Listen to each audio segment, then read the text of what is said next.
कवरदा हरि विठ्ठल श्री ज्ञानदेव श्रीमंत श्री जगद्गुरु व्यभिचारिणी गणिका असता कुंटणी विश्वास तिचे मनी राघोबाचा ऐशी ही पापिणी वाहिली विमानी अचळ भुवनी ठेविली पतित पावन तिही लोके ठसा कृपाळू कोवसा अनाथांचा तुका म्हणे धरा विठोबाची सोय अनेक उपाय नेणो किती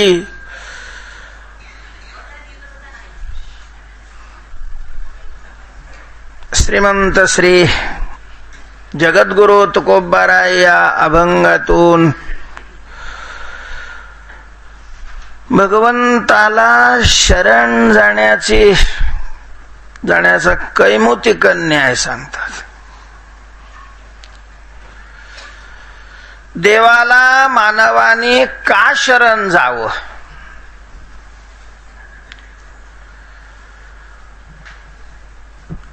हाच सिद्धांत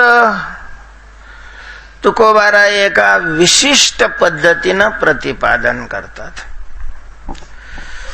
गीतेमध्ये भगवंतानीही या विषयाची मीमांसा केलेली आहे. अपि चेत सुदुराचारो भजते मामनन्य भाग साधुरेव समंतव्य सम्यक व्यवसितो सहा. अपि चेत सुदुराचारो, दुराचारी जरी मनुष्य असला पण जर तो देवाला अनन्य शरण गेला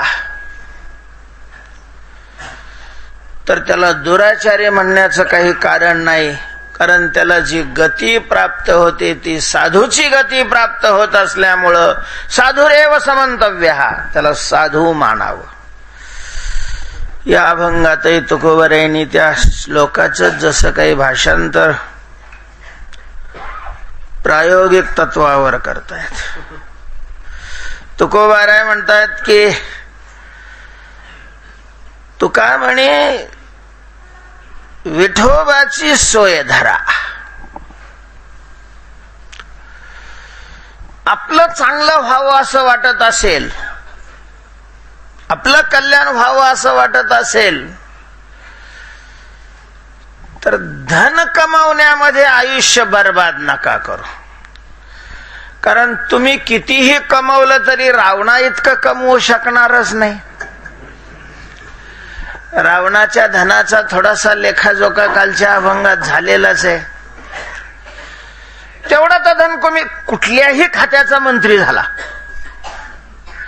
कुठल्याही संस्थांचा महाराज झाला, अधिपती, कुठल्याही फडाचा मालक झाला तरी रावणा इतकं धन तो निश्चितच कमवू शकणार नाही. याबद्दल तुकोबाराय निसंदिग्ध आहेत आणि म्हणूनच हा अभंग त्याच्या पुढे आलेला.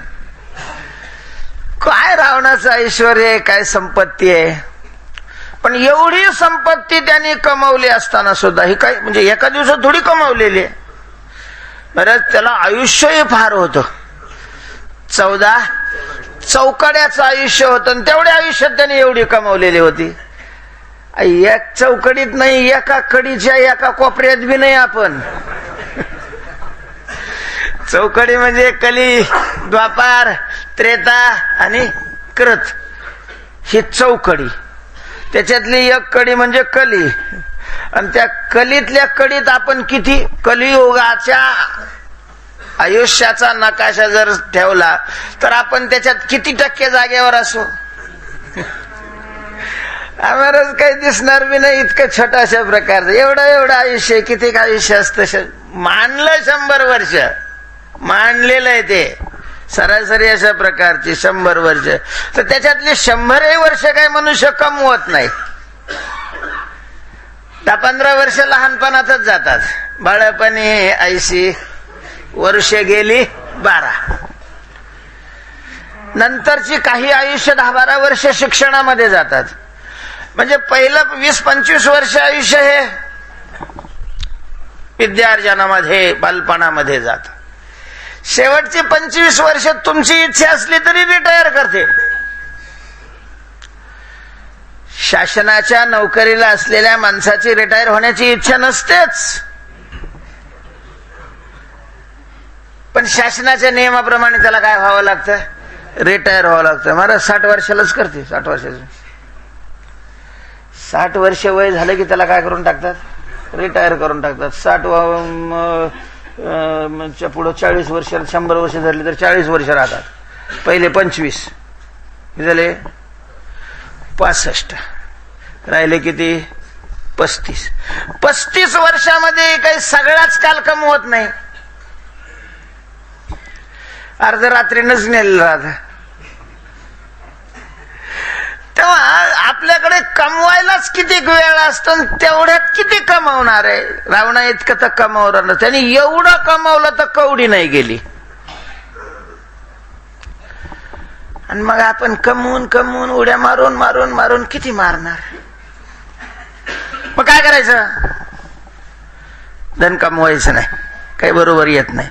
मग करायला काय पाहिजे, तुकोबाराय सांगतात, तुका म्हणे धरा विठोबाची सोय. करायचं नाही, धरायचं. काय धरायचं, पांडुरंगाला धरायचंय, पांडुरंगाशी संबद्ध व्हायचंय, देवाला अशा प्रकारचं पकडायचंय. त्याचे वेगवेगळे उपाय आहेत. काय होतं देवाला पकडल्यानंतर, त्याचा दृष्टांत पहिल्या 2 चरणामध्ये सांगितलेला आहे. गणिकेचा दृष्टांत घेतलेला आहे. गणिका पुराणामध्ये गणिकेचं चरित्र आहे कुठंतरी. व्यभिचारिणी गणिका असता कुंटनी विश्वास तिचे मनी राघोबाचा. गणिका ही व्यभिचारिणी कुंटनी असता. एक ती वेश्या होती, देह विक्रय करणारी वेश्या, आणि कुंटणी होती. गणिका म्हणजे देह विक्रय करणारीला गणिका म्हणतात, वेश्येला दुसरं नाव काय आहे, गणिका आहे. आणि वेश्या व्यवसाय करणारीला कुंटिनी म्हणतात. म्हणजे ती स्वतःच केवळ देह विक्रय करत होती असं नाही, तर त्याचा धंदा पण करीत होती ती. अशा प्रकारची ती गणिका, म्हणजे अगदी निषिद्ध कर्म करणारी, जे शास्त्र निंदेही आहे आणि लोकनिंदेही आहे, अशा प्रकारचं कर्म करणारी ती गणिका.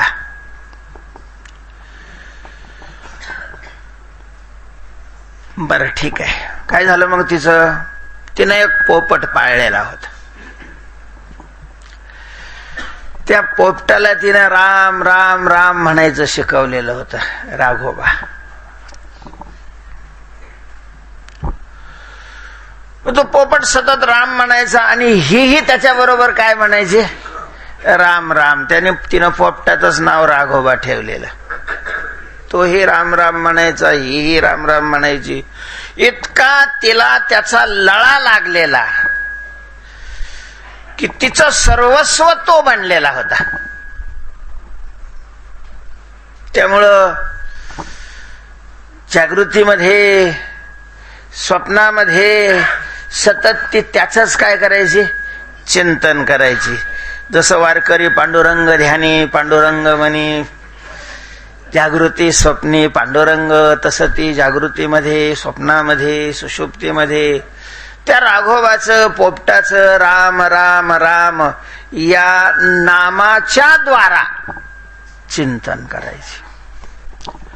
व्यवसाय देह विक्रीचा अशा प्रकारचा धंदा.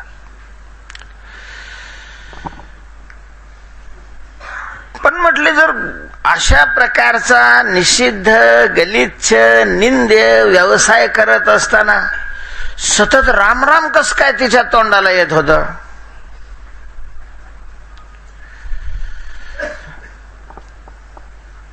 तर ते पूर्वजन्मीचे तिचे काय होते, संस्कार होते.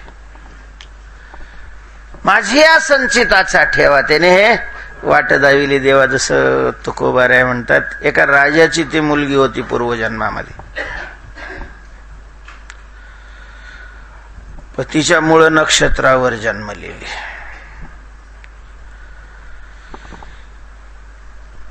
ज्योतिषाने सांगितलं की हिचा विवाह ज्याच्या बरोबर तू लावून देशील लग्नातच तो मरेल.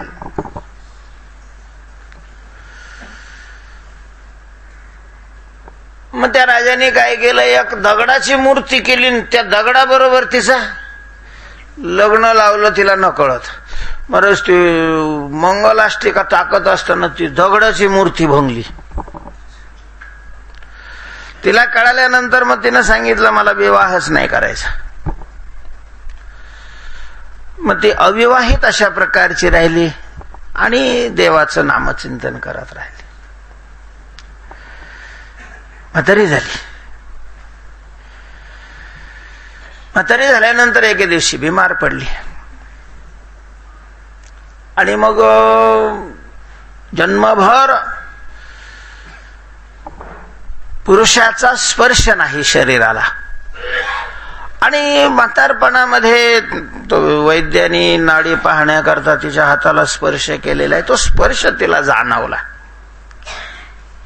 काय तिचा प्रारब्ध म्हणा, योग म्हणा, ते स्पर्श तिला खूप चांगला वाटला. ती म्हणे असा पुरुषाचा स्पर्श असतो आणि मी जन्मभर या स्पर्शापासून काय राहिले, वंचित अशा प्रकारचे राहिले. असं परपुरुषाचं स्पर्शाचं चिंतन करत असताना तिचं प्राणोत्क्रमण झालं आणि ठरलेलंच आहे अंतीची साचपण पुढीले गती. यम यम वापि स्मरण भावम त्यजत्यन्ते कलेवरम तन तमेवैति कौंतेय तदा सदा तद्भाव भाविता. आम्ही कधी मध्ये जे म्हणतो की फार कुत्र्यावर प्रेम करू नये ते याच्या करता. कारण नेमकं मरायच्या वेळेला ते कुत्र्याचं जर आठवण आली तर जन्मभर कीर्तन करून पुन्हा कुत्रा व्हावं लागेल. मरणी जया जे आठवे तो तेची, ते नाही तेची गती ते पावे, म्हणून सदा स्मरावे मातेचे त्वा. तर मृत्यूच्या ज्या वेळेला प्राणाचं शरीरातून अशा प्रकारचं उत्क्रमण होतं त्या कालामध्ये मनामध्ये जी वासना उभी राहते त्याप्रमाणे पुढची गती प्राप्त होते. आणि मग तिच्या मृत्यूच्या वेळेला तशा प्रकारची वासना तिच्या मनामध्ये उभी राहिल्यामुळं पुढचा जन्म तिचा तिला वेश्येचा प्राप्त झालेला आहे. पण पूर्वीच्या चिंतनाचे संस्कार होतेच. ते राघव त्या पोपटाच्या निमित्तानं का होत नाही, पण देवाचं नामस्मरण सतत करायचे. पोपट असाच पूर्वजन्मीचा कोणीतरी होता, तोही राम राम राम राम सतत म्हणायचा. दोघांचाही अंतकाल एकाच वेळेला आला महाराज. दोघांचाही अंतकाल एक वेळेला आला. आता अशा व्यवसायच करणारी असल्यामुळं तिचं आयुष्य संपलं. तिला नेण्याकरता यमदूत आले. यमानी शरीरातून तिला बाहेर काढला आणि घेऊन जाणार इतक्यात विमान घेऊन विष्णुदूत आले. अडवलं विष्णुदूतांनी त्यांना. आता विष्णुदूत ताकदवान यमदूतापेक्षा, त्याच्यामुळे त्यांनी हारून मारून ते गिऱ्हाईक घेतलं त्यांच्याकडून आणि विमानात तिला बसवलेलं आहे. त्या पोपटालाही म्हणजे सूक्ष्मदेहाला बसवलेलं आहे आणि वैकुंठाला नेलेलं आहे. तुकोबाराय तो दृष्टांत पुढे करतात की ही गणिका व्यभिचारिणी असताना, कुंटिनी असताना राघोबाचा तिचे मनी विश्वास. राघोबावर तिनं काय ठेवला, विश्वास ठेवला की हा राघोबा आपलं कल्याण करणार आहे. राघोबा आपलं कल्याण करणार आहे. राघोबा अशा प्रकारचा आपल्याला मदतीला धावणार आहे. आणि राघोबा हे नाव कोणाचं आहे, देवाचं आहे. देवाचं आहे. त्याच्यामुळं देव तिच्या मदतीला धावला. म्हणजे अशा प्रकारचं अत्यंत निंद्य कर्म, निषिद्ध कर्म अशा प्रकारच्या करणाऱ्या त्या गणिकेला सुद्धा तिनं नामाच्या द्वारा भगवंताशी संबंध जोडला तर तुकोबाराय म्हणतात, ऐशी ही पापिनी विमानी वाहिली. अशा प्रकारची पाप करणारी ती भगवंताने तिला विमानात अशा प्रकारचं वाहिलेलं आहे, विमानात बसवून घेऊन गेलेलं. आणि कुठं नेऊन ठेवलं? अचळ भुवनी. ठेवेली, अचळ भुवनी ठेवेली. त्या ठिकाणी, त्या भुवनामध्ये, त्या घरामध्ये तिला नेऊन ठेवलेलं आहे की जे अचळ आहे. अचळ दोनच प्रकारची भुवन आहेत जगामध्ये, एक चळ भुवन आहे आणि दुसरं अचळ भुवन आहे, नाही का? चलतेचे 3 प्रकार असतात. देशतः चल, कालतः चल आणि वस्तुतः अशा प्रकारचं चल. काही वस्तू देशाने चलायमान होत नसल्या तरी कालाने चलायमान होतात. काही वस्तू देशकालाने चलायमान होत नसल्या तरी वस्तूने चलायमान होत असतात. तेव्हा काही ठिकाणं असे आहेत की जे अस्थिर आहेत. चल म्हणजे अस्थिर, चंचल. चल, चलती असा धातू आहे संस्कृत मध्ये. चालणे, चालणं म्हणजे क्रमण करणं, पूर्वस्थितीचा त्याग करणं, दुसऱ्या स्थितीत अशा प्रकारचं जाणं, हे वस्तुतः चलणं आहे. एका देशातून दुसऱ्या देशात जाणं हे देशतः चलणं आहे. आणि एका कालातून दुसऱ्या कालामध्ये जाणं हे कालतः चलणं अशा प्रकारचं आहे. तर अशी अस्थिर चल स्वरूप असणार एक ठिकाण आहे आणि दुसरं अचल अशा प्रकारचं एक ठिकाण आहे. अशी जगामध्ये 2च ठिकाण आहेत, 2च भुवन आहेत. त्यामध्ये अचल ठिकाण जर कोणतं असेल तर परमात्मा स्वरूप आहे. म्हणून तुकोबाराय म्हणतात, तुझवीन काही स्थिर राहे ऐसे नाही. म्हणजे दोन्ही ठिकाणाचे पत्ते सांगितले याच्यात. तुझवीन काही स्थिर राहे ऐसे नाही. तुला बाजूला केलं तर मग स्थिर राहील अशा प्रकारची वस्तू जगात दुसरी कोणतीच नाही. आणि तुझवीन स्थिर नाही म्हणजे तू काय आहे? स्थिर आहे. परमात्मा अचल आहे.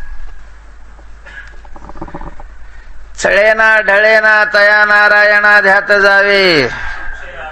अक्षय अढळ चळेना ढळेना. परमात्मा स्थिर आहे, परमात्मा अचल आहे, परमात्मा अविनाशी अशा प्रकारचा आहे. परमात्मा निर्विकार आहे, निर्विकार. तो का म्हणे,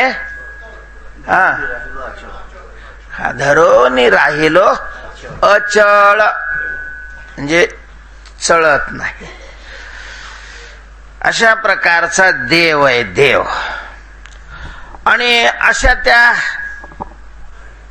देवरूपी भुवनामध्ये देव राहतो, त्या भुवनामध्ये नाही. देवालाच या ठिकाणी काय म्हणलेलं आहे? भुवन म्हटलेलं आहे. कारण परमात्मा हा अद्वितीय असल्यामुळं तो त्याच्याच ठिकाणी राहतो. म्हणजे घरही तोच आहे आणि घरात राहणारा तोही तोच अशा प्रकारचा आहे.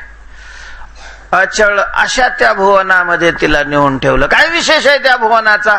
त्या भुवनाचा हा विशेष आहे की ते भुवनही चढत नाही. आणि त्या भुवनामध्ये वा अघाता वेगळा असे ठाव हा निराळा. हा ठाव हे जे ठिकाण आहे तर हे ठिकाण आघाताहून वेगळं अशा याच्यावर कुठलाच मायेचा आघात चालत नाही, बसत नाही. म्हणजे कालाचा आघात त्याच्यावर बसत नाही. न लगे मरावे ऐसा ठाव दिला देवे, माझ्या उपकारासाठी वागविला म्हणून कंठी. तर अशा प्रकारच्या ठिकाणी आणि ते कोणाला नेऊन ठेवलं? गणिकेला. गणिका तो सनकादिकाचे निमाने सायुज्य सौर सुदिदला पुतने. तिथं ज्ञानोबारायांनी पुतना घेतलेली आहे. इथं तुकोबाराय कोणाचा दृष्टांत देत आहेत? गणिकेचा. पुराणामध्ये या दोन वेश्या प्रसिद्ध आहेत, एक पिंगला आणि दुसरी गणिका. आणखी नाही असती पण विशेष रूपाने या प्रसिद्ध अशा प्रकारच्या. तर पिंगला ही वेश्या होती, तिलाही सद्गती प्राप्त झालेली आहे. आणि ही गणिका ही वेश्या आहे, पण तिनं देवाशी संबंध नामचिंतनाच्या रूपाने केला असल्यामुळं भगवंताने तिला अचळ भुवनी ठेविलेलं आहे. अचळ भुवनी ठेविलेलं. पण म्हटले का हो, ती जर वेश्या आहे तर यांनी तिला अचळ भुवनामध्ये कसं नेऊन ठेवलं? आणि मग अचळ भुवनामध्ये असं कोणालाही नेऊन ठेवता येतं का? वास्तविक त्या ठिकाणी कोणीही जाऊ शकत नाही, कारण ते ठिकाण अत्यंत शुद्ध पवित्र आहे.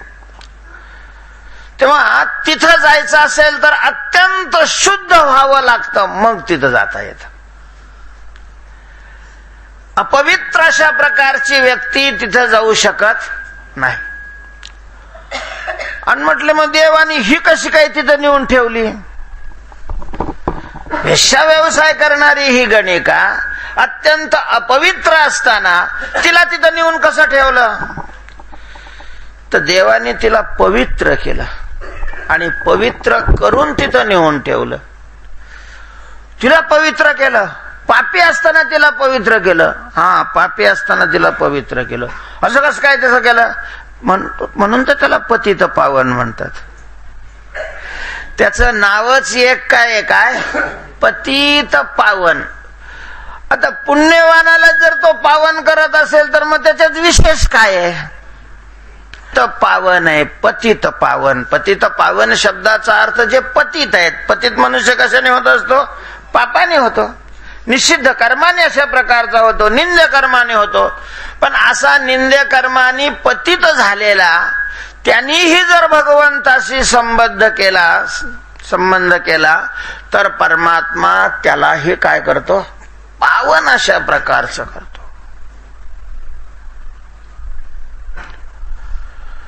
देवाचा हा विशेष आहे. देवाचा हा विशेष आहे की जे पुण्यवान आहे त्यांचा उद्धार तर तो करतोच करतो. किम पुनर्ब्राह्मणा पुण्या भक्ता राजर्षयस्तथा अनित्यम सुखम लोकमेमं प्राप्य भजस्व माम.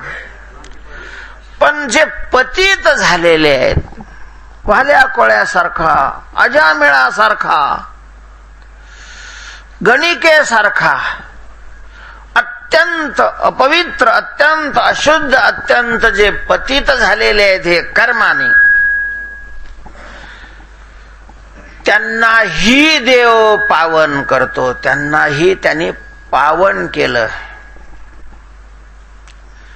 पतित पावन ब्रिदे मिरविशी.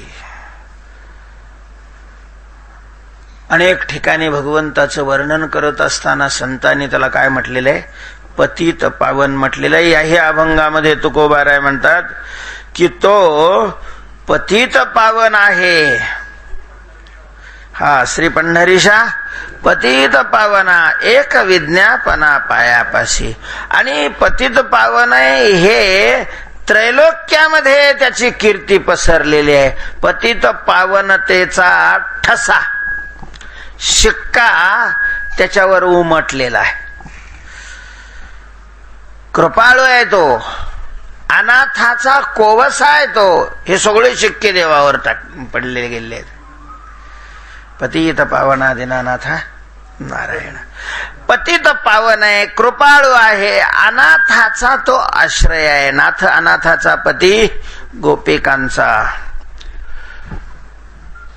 पतित पावन आहे. ती पतित आहे, पण मग हा पतित पावन असल्यामुळं तिनं याचा संबंध केला आणि तिनं संबंध केल्यामुळं याला तिला याने काय केलं, पावन अशा प्रकारचं केलं आणि अचळ भुवनी नेऊन ठेवलेलं आहे. अर्थात अचळ भुवनी जाण्याकरता पावन व्हावं लागतं, या सिद्धांताला काय नाही, बाधा नाही.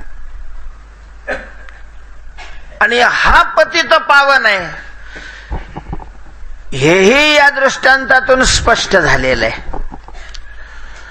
भगवंताचा हा मोठेपणा आहे. म्हणून त्याला शरण जाणाऱ्यांनी हा विचार करण्याची आवश्यकताच नाही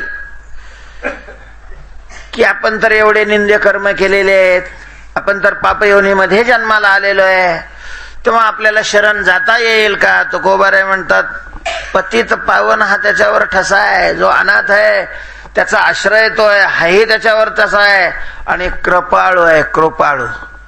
त्यामुळं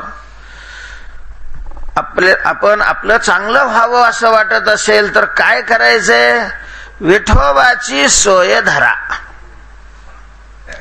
या अभंगात मुख्य अशा प्रकारचा सिद्धांत, ध्रुवपद ज्याला म्हणतात ते शेवटचं चरण आहे. तो का म्हणे, धरा विठोबाची सोय. विठोबाची सोय, विठोबाचा संबंध करावा, देवाचा संबंध कोणत्याही मार्गाने केला तरी चालेल. देवाचा संबंध करण्याचे अनेक मार्ग आहेत. तुकोबाराय म्हणतात, मलाही काही थोडेच माहिती आहे, पण असे अजूनही असू शकतात. अनेक उपाय नेनो किती, उपाय किती नेनो. भगवंताशी संबद्ध होण्याचे उपाय किती आहेत हे नाही मला सगळे उपाय सांगता येत, पण पुष्कळ आहे हे नक्की आहे. ज्ञानोबारायांनी त्याच्यातले काही उपाय सांगितलेले आहेत. शिशुपाळे भगवंताशी संबद्ध झाला, तो कोणत्या मार्गाने झाला, द्वेषाच्या माध्यमाने, वैरत्वाच्या माध्यमातून. कंसही भगवंताशी संबद्ध झाला भीतीच्या माध्यमातून. गोपीही भगवंताशी संबद्ध झाल्या माच्या माध्यमातून. गोपाळही भगवंताशी संबद्ध झाले सख्यत्वाच्या माध्यमातून. नंद, यशोदा, देवकी, वसुदेव हेही भगवंताशी संबद्ध झाले वात्सल्याच्या माध्यमातून.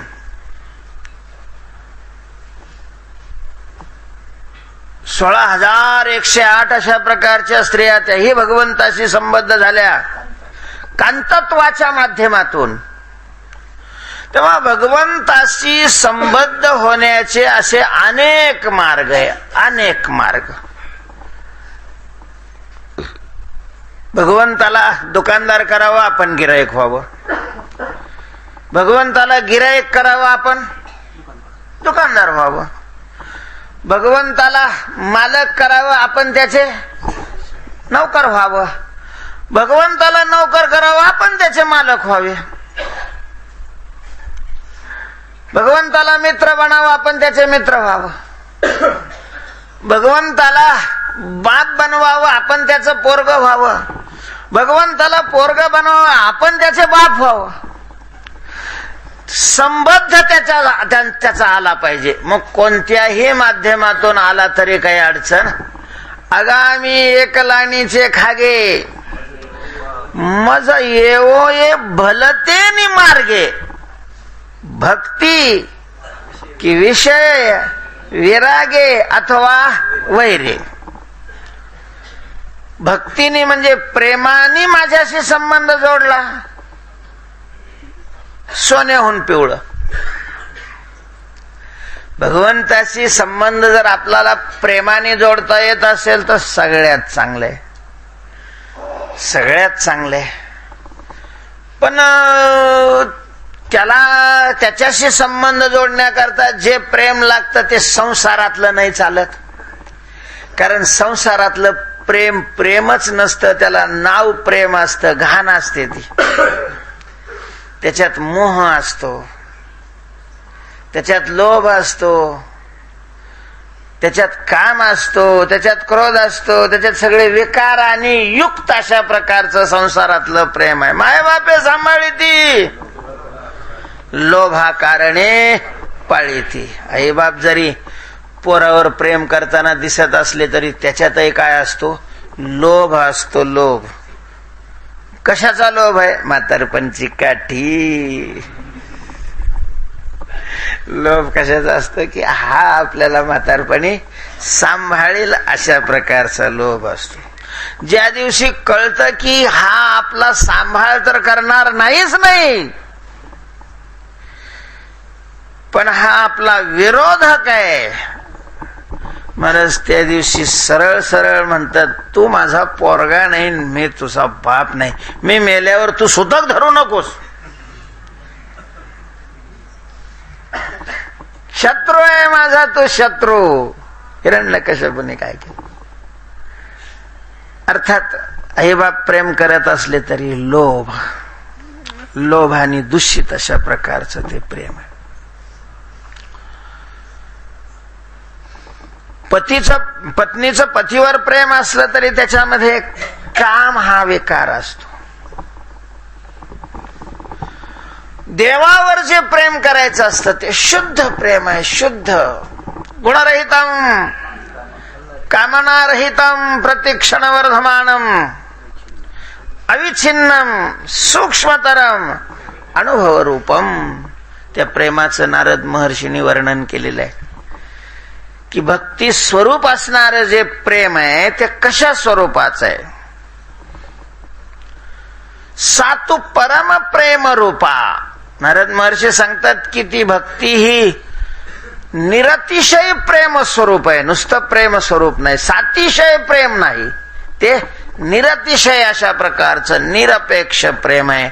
आणि मग त्या प्रेमाचं वर्णन करतात गुणरहितम कामनारहितम प्रतिक्षणवर्धमानम अविच्छिन्नम सूक्ष्मतरम अनुभवरूपम वगैरे वगैरे.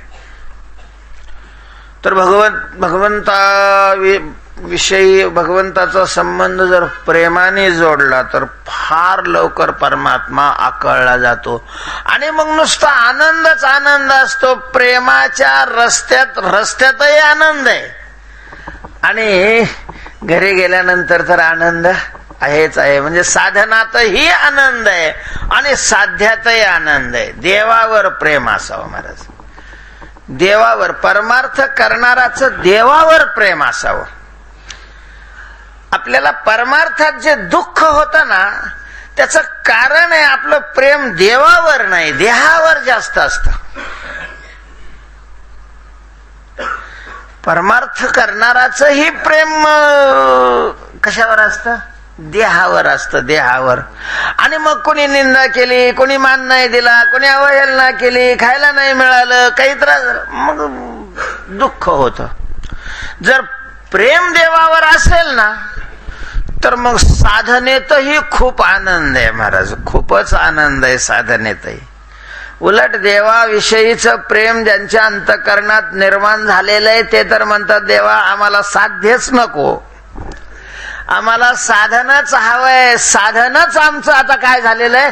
साध्य झालेलं आहे. बीज आणि फळ हरीचे नाम, सकळ पुण्य सकळ धर्म, सकळ कळाचे हे वर्म, निवारी श्रम. प्रेमाचा मार्ग खूपच चांगला आहे पण खूपच कठीण आहे. देवाशी संबंध जोडण्याचा प्रेमाचा मार्ग खूप चांगला आहे. कारण या प्रेमाने तो फार लवकर आकळला जातो. भावे बळे आकळे एरवी ना कळे. पण तशा प्रकारचं प्रेम दुर्मिळ आहे. ते प्रेम काय दुर्मिळ आहे ना, ते काही दुकानात नाही मिळत. त्याचा आव बी नाही आणता येत. प्रेमाचं नाटक करता येत नाही. केलं तर लोकापुढं ते सरत होतं, देवापुढं नाही सरत होत. त्याला सगळं कळतं. म्हणून सोंगे छंदे काही देव जोडे ऐसे नाही. देवाची प्रार्थना करावी, देवापुढं पदर पसरावा, गिडगिडावं, भीक मागावी, त्याला जर दया आली तर तो काय करतो, देतो. प्रकाशते भगवत कृपा लेशाद वा, भगवंताच्या कृपेनं प्रेमाची प्राप्ती होते. पण मग असं प्रेम जर अंतःकरणात भगवत विषयक प्रगट झालं आणि त्या प्रेमाने भगवंताशी संबंध जोडला गेला, तो संबंध फारच मजबूत असतो आणि खूपच आनंददायी असतो. आपल्याला जर देवावर प्रेम करता आलं, महाराज जीवनात कधीच रडावं लागू नये असं वाटत असेल तर फक्त प्रेम कोणावर करायचं नाही, देवाशिवाय, एवढं पथ्य पाळायचं. मग संसार करा, बायका करा, लग्न करा, मठ बांधा, काही करा, काही अडचण नाही. त्या माणसाला रडावं लागणारच नाही ज्याने देवाशिवाय दुसऱ्यावर प्रेम केलं नाही, आणि त्याला रडल्याशिवाय गतीच नाही.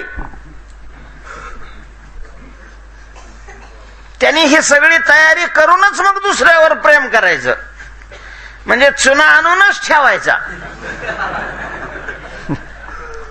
हळद लावूनच बाहुल्यावर उभं राहायचं. कारण मग ते सगळे ते पुढचं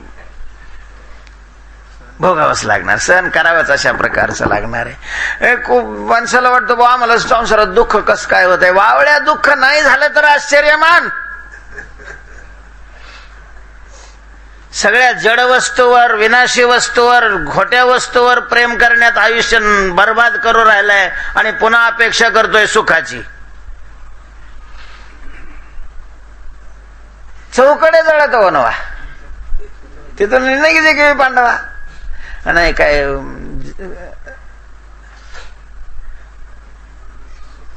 बाप दुःखाचे केने सुटले, जे तर मरणाचे काय ते तही अशा सुखाची करतात असं ज्ञानोबरीने म्हटले ना. तेव्हा संसारामध्ये जड वस्तूवर प्रेम केलं जातं आणि जड वस्तूवर प्रेम करणाराला दुःख भोगावंच लागतं. त्याच्यात काही म्हणजे काही संशय नाही, काही प्रश्न नाही. त्याला रडावं लागणार. संसार वाईट नाही, संसारावर प्रेम करणं वाईट आहे.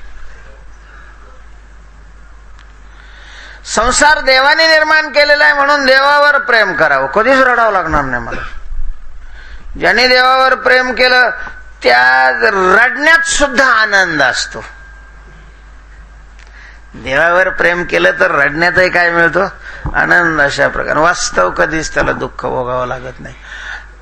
तेव्हा प्रेमाच्या द्वारा जर भगवंताशी संबंध आला तर खूपच चांगलं आहे, खूपच अशा प्रकारचं चांगलं आहे, खूपच चांगलं आहे.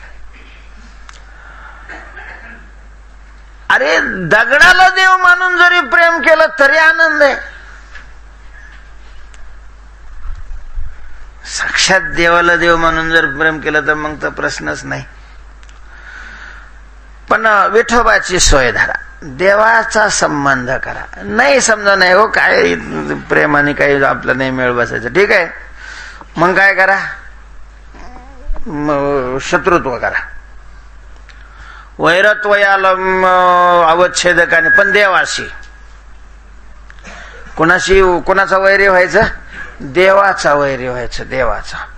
कारण प्रेमी व्यक्तीपेक्षाही वैऱ्याचं चिंतन मनुष्य जास्त करतो मनामध्ये. कट्टर अशा प्रकारचं जर शत्रुत्व असेल तर त्याला ध्यानात मनात नुसतं शत्रूच दिसत असतो. देवाशी कसं काय वैर करायचं एवढा मोठा तो महाराज. मग प्रेम करा, प्रेम होत नाही मग त्याची भीती अशा प्रकारची बाळगा. काळ आहे समजा, तो काळ कंस इतका घाबरलेला होता, बरेच त्याला पाण्यात सुद्धा विष्णू दिसायचा. पाणी प्यायला घेतलं का असा ग्लास तो बघायचो की लोक असं चक्र दिसायचं. सगळ्या लोकात सगळा कृष्णच दिसू लागला. नामा म्हणे भय बांधलेसे हा तो नामा म्हणे भय लागलेसे ध्यान, चराचरी कृष्ण दिसत असे. चिंतन महत्वाचं आहे. मग भीतीनं केलं तरी चालेल, प्रेमाने केलं तर फारच चांगलं आहे, वैरत्वाच्या भावनेनं केलं तरी काही अडचण नाही. त्या गोपिकाशी काम आहे. अतिशय सुंदर होता, सुंदर आहे या. आणि त्या गोपीला त्याच्याविषयी मनामध्ये कामभावना अशा प्रकारची निर्माण व्हायची, तोच सतत दिसायचा. त्या गोपिकाशी कामे तया कंसा भय संभ्रमे. पोरांना गोपाळांना मित्र अशा प्रकारचा वाटायचा, तो गोपाळांना मित्र वाटायचा. तेव्हा भगवंताशी संबंध करा. तुकोबराय म्हणतात कसंही करा तुम्ही, म्हणजे कोणत्या मार्गाने जावं, तुम्हाला जो जवळचा वाटेल, स्वाभाविक तुमच्या स्वभावाला जो अनुसरेल अशा प्रकारचा कोणताही मार्ग धरा, काही अडचण नाही. मार्ग अनेक आहेत, उपायाचे नाही वाणी येत, पण धरा कुठल्याही अशा प्रकारच्या मार्गाने विठोबाची सोय धरा. मग त्याच्यापेक्षा मग माळ घालून जर वारकरी झाला फारच चांगलं आहे. मग पण माळ घालूनही विठोबाची सोय धरा.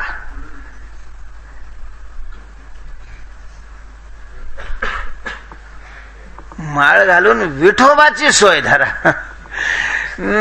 दुसऱ्याची सोय माळेची आणून धरली मग नाही कामाची. तू काय म्हणे धरा विठोबाची सोय. तुकोबाराय म्हणतात पांडुरंगाशी संबद्ध व्हा. पांडुरंगाला धरायचंय, चित्तामध्ये धरायचंय आणि चिंतनाच्या द्वारा धरायचंय. काय म्हणून त्याला चिंतन करायचं त्याची नाही अडचण, पण त्याचं काय झालं पाहिजे, चिंतन झालं पाहिजे. देवाला धरणं ही भक्ती आहे आणि चिंतनाच्या द्वारे धरणं. सतत देवाचं चिंतन करावं, सतत चिंतनाच्या माध्यमातून देवाच्या संगतीमध्ये राहावं. गोपाळ सतत देवाचं चिंतन करायचे, करीती नामाचे चिंतन गडी कानोबाचे ध्यान. एकदा देवानीच त्यांना विचारलं, का रे पोराव तुम्ही सतत अशा प्रकारचं माझ्या संगतीमध्ये का बरं राहता? देवाच्या संगतीचा फायदा काय आहे? तुकोबाराय म्हणतात की तुका म्हणे धरा विठोबाची सोय, तर देवाच्या सोय धरा म्हणजेच संगत करा. काय फायदा आहे? त्या गोपाळाने सांगितलेलं आहे. 2 फायदे आहेत. म्हणजे काय, कोणते 2 फायदे? अनिष्ट निवृत्ती आणि इष्ट प्राप्ती. एक अनिष्ट निवृत्ती आहे आणि दुसरी इष्ट प्राप्ती आहे. अनिष्ट निवृत्ती काय आहे? तुझी संगती झाले आमुची निश्चिंती. तुझ्या संगतीत आल्यापासून आमचं चित्त चिंता रहित अशा प्रकारचं झाले. आपण देवाचं चिंतन करतो की नाही, होतंय की नाही, हे कसं ओळखायचं? निश्चिंत आपलं चित्त झालंय की नाही त्याच्यावरून ओळखायचं. महाराज चित्त जर देवाचं चिंतन करत असेल तर त्या चित्तात, म्हणजे ज्या चित्तात देव आला त्या चित्तात चिंता राहत नाही. आणि चिंता चित्तात असेल तर समजावं अजून आपण देवाच्या संगतीमध्ये गेलेलो नाही. कारण हे दोघं एका अधिकरणावर राहतच नाहीत. जिथं चिंता आहे तिथं देव नाही, आणि जिथं देव आहे तिथं चिंता नाही. म्हणून तर ते म्हण पडलेले आहे की फकीर होकर फिकीर करता ओसाला गद्दा आहे. गद्दा नुसत्याच माळा घालून फट्टे ओढल्याने काय होतं? त्यांनी तर फकीर आहे. आणि देवाचं चिंतन करत असेल तर चिंता राहणारच नाही. चिंता राहत असेल तर तो त्याचं चिंतन होत नाही, हा सरळ सरळ अर्थ आहे. चिंता ते पळाली गोकुळा बाहेरी. भगवंतानी प्रवेश केला गोकुळामध्ये की गोकुळातली चिंता पळून गेलेली आहे. भगवंतानी अंतःकरणात प्रवेश केला की अंतःकरणातली चिंता ही पळून जाते. हरी आला हाता मग कैची भय चिंता. म्हणून विठोबाची सोय धरा. तुका म्हणे धरा विठोबाची सोय. विठोबाचा संबंध आला चित्ताशी, म्हणजे चिंतन सतत विठोबाचं चित्त करू लागलो आणि मग तिथं चिंतन आहे तिथं तो येतो. त्याच्यामुळं तो त्या ठिकाणी विशेष रूपाने चिंतनाच्या द्वारा प्रगट झाला रे झाला की चित्तातल्या सगळ्या चिंता नष्ट होतात महाराज. सगळ्या चिंता, व्यवहाराची चिंता राहत नाही आणि परमार्थाची चिंता राहत नाही. अवघी चिंता वार. गोपाळ देवाला सांगतात तुझ्या संगतीतला पहिला फायदा हा आम्हाला झाला. निश्चिंत अशा प्रकारचं आमचं मन झालं. आता निश्चिंतीने पावलो विसावा, खुंटलिया धावा तृष्णेची. ठीक आहे. दुसरा फायदा नाही देखील ते मिळेल. निश्चिंत चित्त झालं, हा तर पहिला फायदा झाला. पण भगवंताशी जर संबंध केला, भगवंताला जर धरलं चित्तामध्ये, तर नाही देखील ते मिळे भोग सुखाचे सोहळे. जे भोग देखिले नाही ते मिळे आणि जे सुखाचे सोहळे देखिले नाही ते मिळे. देवाला धरल्यानंतर काय प्राप्त होतं? एक तर जीव अवस्थेमध्ये, बद्ध अवस्थेमध्ये, संसाराच्या क्षेत्रामध्ये असताना जे सुख उपभोगायला तर नाहीच नाही पण ऐकायलाही मिळत नाही, अशा प्रकारचं सुख प्रत्यक्ष भगवंताच्या संगतीमध्ये उपभोगायला मिळतं महाराज. उपभोगायला मिळतं, नाही देखील ते मिळे. असं असल्यामुळं देवा आम्ही आता तुझ्या संगतीतून बाजूला कधी होणारच नाही. तो का म्हणे आता आम्ही नवजो दवडिता आम्ही नवजो. तू आम्हाला दूर केलं तरीही अशा प्रकारचं आम्ही तुझ्यापासून दूर होत नाही. आणि देवही त्या भक्तापासून दवडला तरी काय होत नाही, दूर अशा प्रकारचा होत नाही. त्याचा संबंध धरा महाराज. जगामध्ये अशी एकच व्यक्ती आहे की ज्याचा संबंध केल्यानंतर तेही आपला संबंध करते. दुसरं जगात देव सोडला की आपण ज्याचा संबंध करतो ते आपल्याला आपल्यापासून वेगळं होतं आणि ते दुसऱ्याचाच संबंध करतं. दुसऱ्याचा संबंध टिकाऊ नाही. शरीराचा आपण संबंध केला, शरीर तरी टिकत का बरं? केवढे लाड करतो आपण, केवढं कौतुक करतो, केवढं त्याच्यावर प्रेम करतो. काय करत नाही महाराज शरीराकरता आपण. साबण काय आणतो, क्रेमा काय लावितो, आरसे काय घेतो, कपडे काय, सगळं हे कशा करताय? शरीराकरताच आहे ना. शरीरावर प्रेम केलं पण तुरी देत महाराज आपल्या हातावर आणि निघून जात, सोडून जात आपल्याला, देतो सोडून. काही नाही झालं, रोग नाही झाला, कुणी मारलं नाही, कशातून पडला नाही, तरीही मरतो. कशाने? वृद्धापकालाने. आयुष्य अशा प्रकारचं संपलं आणि हे शरीर सुटून जात. शरीराशी संबंध केला तो टिकाऊ नाही. मग आता शरीराचाच संबंध टिकाऊ नाही तर शरीराच्या संबंधीचा संबंध तो किती टिकणार आहे? म्हणून टिकणारा संबंध देवाचा आहे. आपण देवाच्या जवळ गेलो, देवापासून दूर नाही झालो की देव हे आपल्यापासून दूर नाही होत. नाही विसंबता येरा. म्हणून तो काय म्हणे धरा विठोबाची सोय. तेव्हा काय करायचंय? संपत्ती कमवायची नाही जीवनामध्ये. मग काय करायचं? आयुष्यात करायचं काय? तर विठोबाची सोय धरा. भगवंताशी संबंध करायचा. सोय शब्दाचा अर्थ संबंध. ज्या मार्गाने त्याचा संबंध येतो त्या मार्गाने चालायचं. आणि त्यातला सगळ्यात सोपा मार्ग आहे त्याचं नामचिंतन. चिंतनाच्या द्वारा त्याचा संबंध येतो. तुकोबाराय म्हणतात नाम ही त्याची शेंडी आहे, नाम ही त्याची व्यसन आहे. बैलाला जशी व्यसन घातली जाते ती व्यसन हातात असले का मग कितीही अशा प्रकारचा मार्का आणि चपळ बैल असला तरी आकळला जातो. तसं नाम ही देवाची व्यसन आहे, नाम ही त्याची शेंडी आहे आणि ती धरायला आपल्याला सोपी आहे. त्यामुळं नाम चिंतनाच्या द्वारा जर आपण त्याच्याशी संबंध केला तर फार चांगलं आहे. महाराज आता जी माणसं आहे ना रिटायर झालेली आहे, 60च्या पुढे जी गेलेली आहे, त्यांना एक फार मोठ्या प्रसंगाला पुढे सामोरं जावं लागणार आहे.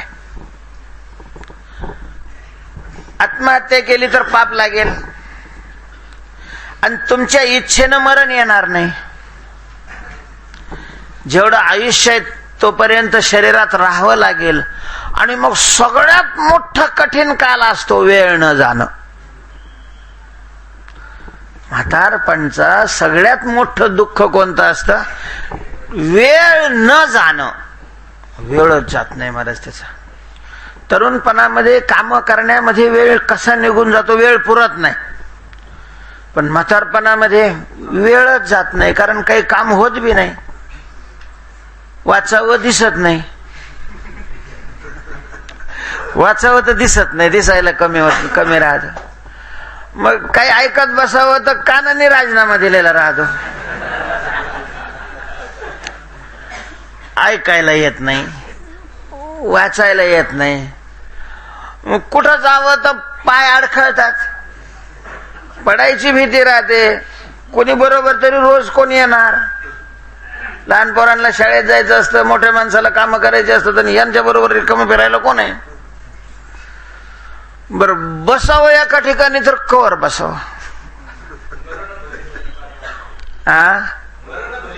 वा मरण भले पण काय हवं काळायची सगळ्यात मोठं. आणि त्यातली त्यात जे मध्यम श्रीमंत आहे ना त्यांच्या तर पाय पोरं नोकरीला गेलेले असतात ज्याच्या त्याच्या गावाला. यानं लय मोठा बंगला बांधून ठेवलेला असतो पण त्यात राहायलाच कोणी नसतं. पैशाची नसते अडचण त्याला, त्याची पेन्शन येत असते, दुकानाचं भाडं येतं, अडचण असते. वेळ कसा जाणार? त्यांनी जर आतापासूनच नामचिंतनाची सवय लावली ना महाराज, त्याचा वेळ जायला फार चांगला अशा प्रकारचं माध्यम आहे. तुम्ही म्हणाल मग आतापासून कशाला, त्या वेळेला करू ना. मग त्या वेळेला मेळ नाही बसत. बऱ्याच पोरांची इच्छा असते बाबाने आता नुसती माळ घेऊन काय करावं, जप करावा. महाराज ते नाली उपसित, जप नाही करीत.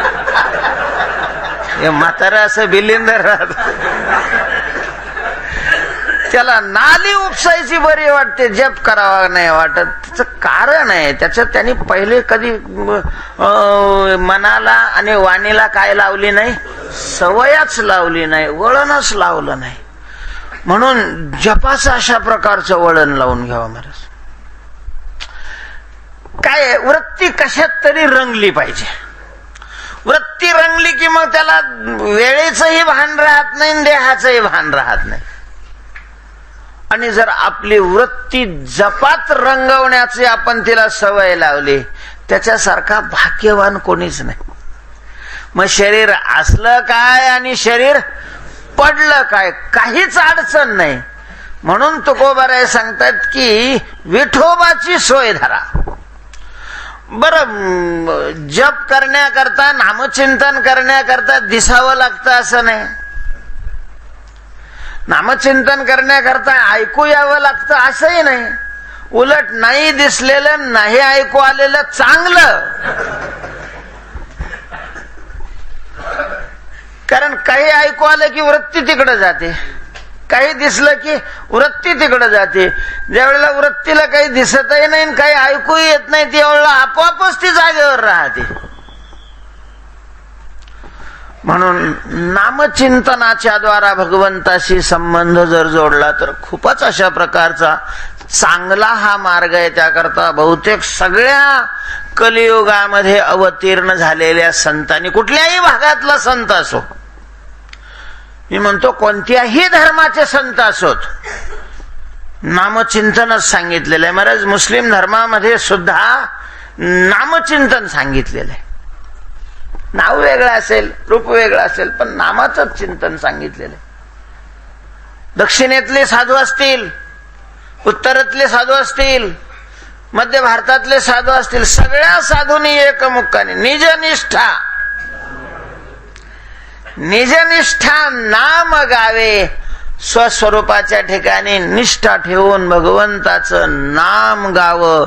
नाम गाणं हा भगवंताशी संबंध जोडण्याचा सगळ्यात उत्कृष्ट आणि चांगला मार्ग असल्यामुळं तुकोबाराय म्हणतात, तुका म्हणे धरा विठोबाची सोय. अनेक उपाय, आणखी नाही दुसरे उपाय. म्हणजे गणिकेनं जो उपाय केला तो सगळ्यांनी केला पाहिजे असं काही नाही. विठोबाची सोय धरली पाहिजे. अनेक वेगवेगळे मार्ग आहेत. अशा प्रकारे तुका म्हणे धरा विठोबाची सोय. अनेक उपाय नेणो किती. पुंडलिक वरदा हरे विठ्ठल श्री ज्ञानदेव माऊली ज्ञानेश्वर महाराज की जय. विठ्ठल विठ्ठल.